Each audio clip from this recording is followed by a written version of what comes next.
Welcome everybody to a special edition of Culture. Today we're gonna be talking about the Netflix Raw special that everybody was waiting for. But first and foremost, welcome to 2025. Hope you guys had a happy new year. Hope you guys had a full and amazing year with your families and loved ones. But let's go and talk about what we were all waiting for. The much and anticipated debut of Raw on Netflix. Triple H kept talking about it. The Rock kept teasing it about it. And us as fans, or whether you're a fan or a mark, as I am, you were looking forward to this special. And let me tell you, it got here. And what did we get?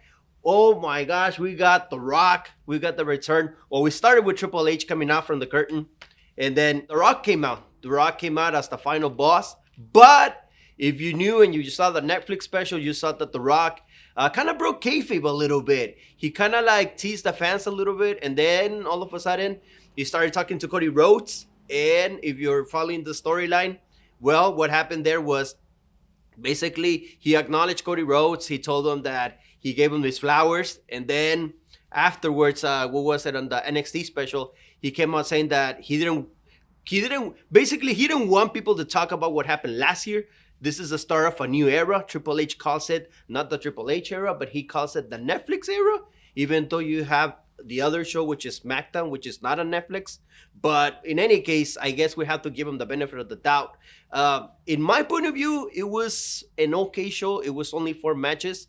But in my case, which is what I wanted to talk to you guys about today, was the fact that there was no continuation to a storyline. If you're following what The Rock has been doing, they teased that he was the High Chief Seuli. He was the main head honcho now. And so, I mean, if he's the High Chief Seuli and Roman Reigns was fighting for the role of the Tribal Chief against Solo Sikoa, he won.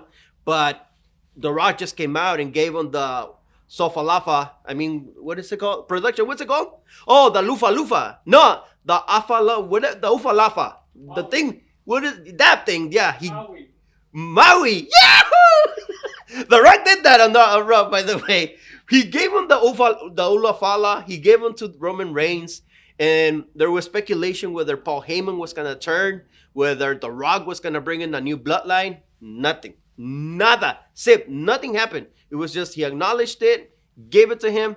The Rock later came out saying that it was all new and we just had to, deal with it. Of course, everybody's talking about Hulk Hogan. And then my take on that is I don't think he got booed because he's a Trump supporter. And he his party affiliation has nothing to do with why he was getting booed, because if that was the case, Triple H, The Undertaker, even Stephanie McMahon would have gotten booed. I think he got booed because of the fact that it's not Hulk Hogan, but the person behind Hulk Hogan, Terry Bollea. Of course, John Cena announcing his retirement, that he's no longer going to be here. This is his last time that we're going to be able to see him. He's going to enter the Royal Rumble. So everybody was excited, was happy. So that was one of the takeaways. And of course, the match between CM Punk and Seth Rollins, which at the end, CM Punk won in those 4 matches. All the good guys won. So not one bad one, not one heel won the match. So I guess that was the takeaway of Raw. But it was an okay show. I give it what do I give it? Let me see. What do I give it? I give it a 7. Just because of the fact that, there wasn't that feeling of like a segment, or that feeling of that special feeling where you were feeling like, oh, what's going to happen, So that's my takeaway.